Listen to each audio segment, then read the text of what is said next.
হচ্ছে। আমি চাই না আপনাদের কোনো ক্ষতি হোক। আপনাদের দিদি হিসেবে আপনাদের কাছে অনুরোধ করতে এসেছি। আমি মুখ্যমন্ত্রী নই, মুখ্যমন্ত্রী হিসেবে বলতে আসিনি, আমি আপনাদের দিদি হিসেবে বলতে এসেছি, যাতে আপনারা না ভাবেন হ্যাঁ আপনি চিকিৎসা আছেন।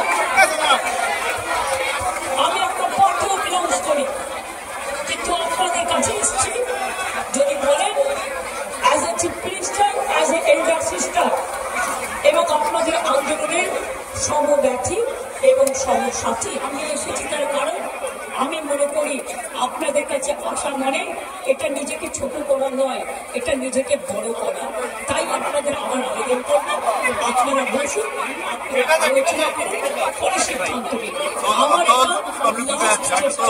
আপনাদের জন্য করে দিলাম, বাদ বাকিরা যদি আমার উপর ছেড়ে দেয় আপনারা জাস্টিস পাবেন, আপনারা ইনজাস্টিস হবে না, এটুকু আমি বলতে পারি।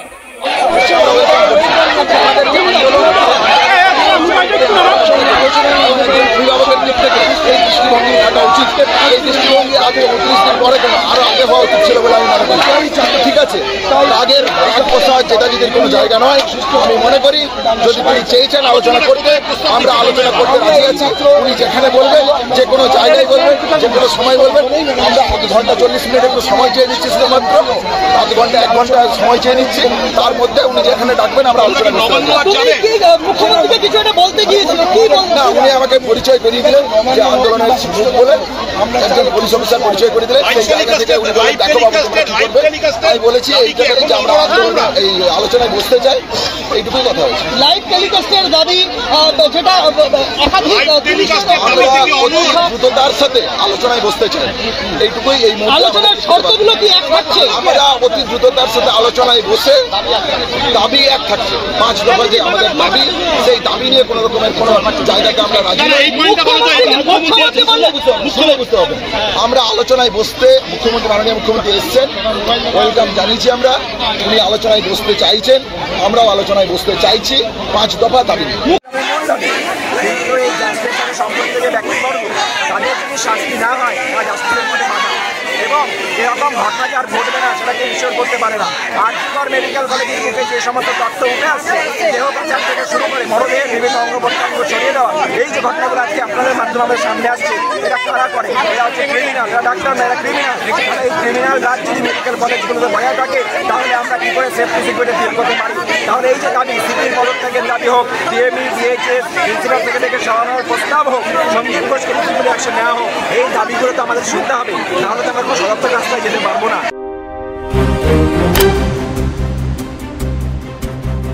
फास्ट मूविंग वर्ल्ड में वही आगे है जिसके पास है स्पीड, जैसे मेघबाला ब्रॉडबैंड। सही स्पीड सही पहचान। सो अगर कांस्टेंट फास्ट स्पीड चाहिए तो ले आइए मेघबाला ब्रॉडबैंड। আস্থা পলিক্লিনিক ও ডায়াগনস্টিক সেন্টার, এক ছাদের তলায় বিশিষ্ট চিকিৎসকদের চিকিৎসা পরিষেবা পেতে আজই আসুন আস্থা পলিক্লিনিক ও ডায়াগনস্টিক সেন্টারে। এখানে সব রকম রক্ত, মল, মূত্র ও কফ পরীক্ষা এবং ECG, easy, EMG, NCD, PFT 24 ঘন্টা হল্টার মনিটরিং ও ফিজিওথেরাপি অতি সুলভে করা হয়। আমাদের ঠিকানা নোনা চন্দনপুকুর, চ্যাটার্জিপাড়া। আমাদের যোগাযোগ নম্বর 7003758330। New Shatarupa, one stop solution for your smart choice. এখানে সকল প্রকার ব্র্যান্ডেড কোম্পানির TV, fridge, mobile, computer, laptop, sound system এবং মোবাইল ও কম্পিউটার অ্যাক্সেসরিজ সঠিক মূল্যে বিক্রয় করা হয়। প্রতিটি কেনাকাটায় আকর্ষণীয় ছাড় এবং নিশ্চিত উপহার। ঠিকানা ইন্দ্রলোক, সোদপুর, কলকাতা 110 এবং মুরাগাছা, সোদপুর, কলকাতা 111।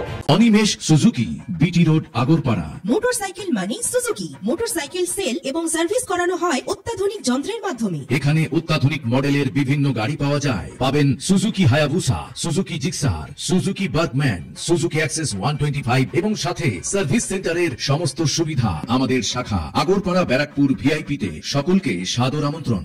ওম সাই ব্যাংকুয়েট অ্যান্ড গেস্ট হাউস।